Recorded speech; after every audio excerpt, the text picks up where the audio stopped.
গোয়েন্দা তথ্যের ভিত্তিতে আজ সকালে সিলেট সেক্টরের অধীনস্থ সুনামগঞ্জ ব্যাটালিয়নের আওতাধীন তাহিরপুর উপজেলার চারাগাঁও বিওপির দায়িত্বপূর্ণ এলাকাতে একটি বিশেষ আভিযানিক দল তল্লাশি অভিযান পরিচালনা করে।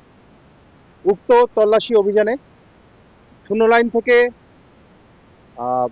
প্রায় ৩০ গজ বাংলাদেশের অভ্যন্তরে মাইঝাটি নামক স্থানে পলিথিনে মোড়া অবস্থায় এবং গাছপালা ডাল দিয়ে আচ্ছাদিত অবস্থায় টোটাল ২৪টি বিস্ফোরক জাতীয় ইলেকট্রিক ডেটোনেটর উদ্ধার করতে আমরা সমর্থ হয়েছি।